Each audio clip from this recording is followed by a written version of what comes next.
Hello friends, स्वागत है हमारे YouTube channel Sindhu science world में। अब तक हमने ग्रोथ हार्मोन के बारे में पढ़ा था। आज हम पढ़ेंगे एलएक्स।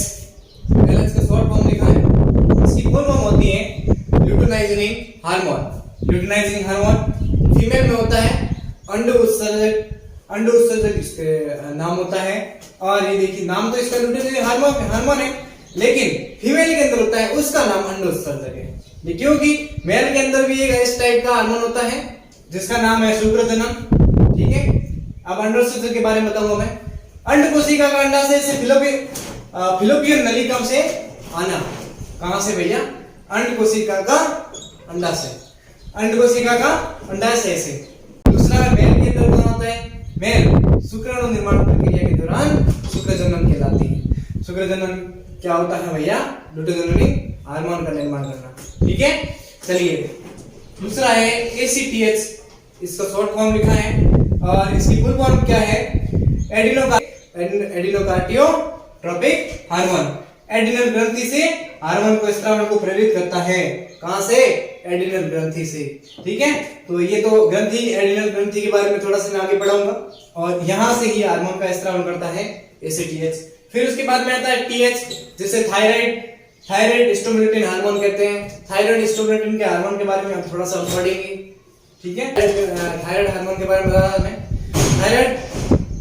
थायराइड स्टिमुलेटिंग हार्मोन के बारे में बता रहा था। वो कहां से निकलता है? थायराइड ग्रंथि से। ठीक है, थायराइड ग्रंथि मैंने आपको बता दिया था, गले के अंदर थायराइड ग्रंथि होती है। और फिर आता है FSH, जिसको फॉलिकल स्टिमुलेटिंग हार्मोन कहते हैं। ये मैंने अभी थोड़ी देर पहले पढ़ाया था, उस हार्मोन के जैसे ही सेम टू सेम कि फीमेल में उसेजेनेसिस मतलब अंडजनन में। और अंडजनन की प्रक्रिया क्या होती है? अंड कोशिका का निर्माण करना एक प्रक्रिया क्या कहलाती है? अंडजनन। और उसके बाद में मेल में शुक्रजनन के बारे में, शुक्रजनन में यह हार्मोन काम आता है। समझ में आई बात में? ठीक है, तो अब इससे आगे नया हार्मोन पढ़ते हैं MSH। MSH का मतलब होता है मेलानोसाइट स्टिमुलेटिंग हार्मोन। ये बहुत ही इंटरेस्टिंग है। हाँ तो फ्रेंड्स, हम मेलानोसाइट हार्मोन के बारे में बात कर रहे थे। मेलानोसाइट हार्मोन जिसे मेलानोमार्कर्स भी कहते हैं। मेलानोमार्कर्स क्या करता है? जिसमें देखो, अगर मेलानोसाइट हमारे मानव शरीर के अंदर अगर हल्का है तो उस मानव शरीर का रंग कैसा हो जाता है? गोरा। यदि मेलानोसाइट मिलेटिन में बदलता है। अब मिलेटिन में कैसे बदलता है? मिलेटिन में MSH हार्मोन क्या करता है? इस वर्णन का मतलब मेलानोसाइट हार्मोन का संश्लेषण करता है, जिससे त्वचा का रंग क्या हो जाता है? गहरा। वो इसमें बदल देता है मिलेटिन में बदलने पर वो उसकी त्वचा का रंग हो जाता है गहरा मतलब वो व्यक्ति किसा दिखता है? काला व्यक्ति क्यों दिखता है? इसका कारण पता चला आपको? मिलेटिन के कारण। और मिलेटिन हार्मोन कहां से बनता है? मेलानोसाइट से MSH। कैसे? संश्लेषण करके। ठीक है, अब इसी वजह से उस काले व्यक्ति को क्या कहते हैं? निग्रो मतलब काला व्यक्ति। ठीक है, चलिए फिर इसके बारे में थोड़ा और पढ़ते हैं कि गिरगिट अपना रंग बदलता है। किस कारण बदलता है? MSH यानी कि मेलानोसाइट हार्मोन की वजह से। ठीक है, और इससे आगे बढ़ते हैं। कुछ जीव जंतु भी होते हैं जो अपना रंग बदलते हैं, जिससे हमें नहीं पता है। वे जीव जंतु भी अपना रंग बदलते हैं। कुछ सांप होते हैं जो अपना रंग बदलते हैं। ठीक है, तो वो उसकी रंग बदलने की प्रक्रिया या फिर उस रंग बदलने का गुण किस कारण होता है? मेलानोसाइट हार्मोन के कारण। ठीक है, ये है मेलानोसाइट हार्मोन। अब थोड़ा सा आगे बढ़ते हैं। हाँ तो फ्रेंड्स, अब हम पढ़ेंगे प्रोलैक्टिन हार्मोन के बारे में। प्रोलैक्टिन हार्मोन क्या होता है? दुग्ध ग्रंथियों को प्रेरित करता है। जो भी मानव शरीर के अंदर या फिर जानवरों के अंदर दूध ग्रंथियां पाई जाती है, उसको प्रेरित करने का काम कौन करता है? प्रोलैक्टिन हार्मोन करता है। ठीक है, ये कहाँ पाया जाता है? ये हार्मोन स्तनों में पाया जाता है, मानव शरीर के स्तन में और कुछ जानवरों के स्तनों में जो स्तनधारी होते हैं। ठीक है, चलिए और इसके बाद आगे बढ़ते हैं। ऑक्सीटोसिन हार्मोन, ये बहुत ही इंटरेस्टिंग हार्मोन है। ठीक है, ये ऑक्सीटोसिन हार्मोन क्या होता है? प्रसव सहायक हार्मोन होता है या प्रसव पीड़ा हार्मोन होता है। क्या होता है? प्रसव पीड़ा या प्रसव सहायक। प्रसव के दौरान यानी कि किसी भी व्यक्ति या जानवरों के प्रसव के दौरान यानी कि बच्चा जब होता है तब ये हार्मोन अपना कार्य करता है। कैसे करता है?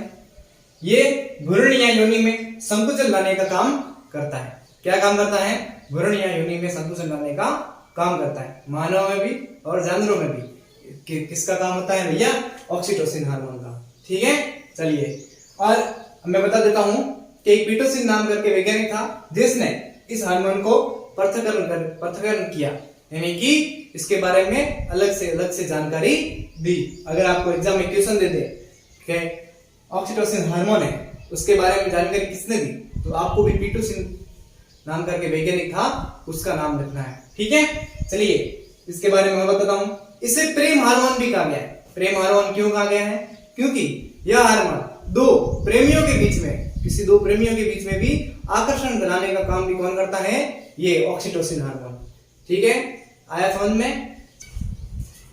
हाँ तो फ्रेंड्स, ऑक्सीटोसिन हार्मोन के बारे में पढ़ा होगा, काफी पढ़ने में मजा भी आया होगा, है ना? चलिए अब थोड़ा सा आगे बढ़ते हैं। ठीक है, ऑक्सीटोसिन हार्मोन होता है, यह प्रसव के दौरान पीड़ा उत्पन्न करता है। ठीक है, तो इस पीड़ा उत्पन्न करने के दौरान यह अपना कार्य करता है, इसलिए इसे पीड़ा हार्मोन भी कहा जाता है। उसके बाद में ऑक्सीटोसिन हार्मोन है, उसके कुछ इंजेक्शन भी दिए जाते हैं। ठीक है, एक तो प्रसव के दौरान और दूसरा ग्रंथियों को प्रेरित करने के समय इस हार्मोन का प्रयोग भी किया जाता। इस हार्मोन के प्रोटेक्ट करने के लिए इंजेक्शन भी दिए जाते हैं। ठीक है, अब इंजेक्शन क्यों दिए जाते हैं इसका कारण पता चल गया होगा आपको। ठीक, आगे बढ़ते हैं। एडीएच जिसको एंटी डाई हार्मोन कहते हैं, एक दूसरा नाम है इसका वैसेपर्सोन। ठीक है, एंटी डाई हार्मोन जिसमें शरीर में जल हानि को रोकता या कम करता है। जल हानि यानी कि हमारे शरीर में जल की अधिक मात्रा हो जाए या जल की कम मात्रा हो जाए, तो उस समय हमारे शरीर में प्रोटेक्ट कौन करता है? एडीएच यानी कि एंटी डाई हार्मोन। ठीक है, अब इसका अगला बढ़ते हैं। अगला गुण, मानव शरीर में जल या लवण के संतुलन को बनाने का काम भी कौन करता है? ये एडीएच यानी कि एंटी डाई हार्मोन। रक्त वाहिनियों में रक्तदाब को बढ़ाने का काम। रक्तदाब कहां बढ़ता है? मनुष्यतलीय जीवों में, ज्यादातर मनुष्यतलीय जीवों के रक्त वाहिनियों में ये ज्यादातर काम करता है। उसमें रक्तदाब का बढ़ाने का काम भी एडीएच करता है। ठीक है, यह हार्मोन मनुष्यतलीय जीवों में पाया जाता है। इसी हार्मोन की वजह से कंगारू और चूहा अपने जीवन में कभी भी पानी नहीं पीते हैं। हाँ तो फ्रेंड्स, अगर वीडियो पसंद आया है तो इस वीडियो को लाइक कीजिए और कमेंट बॉक्स के अंदर बताइए कैसा लगा, और यदि आपको ज्यादा इंटरेस्टिंग लगा है तो अपने फ्रेंड्स में शेयर कीजिए ताकि उन्हें भी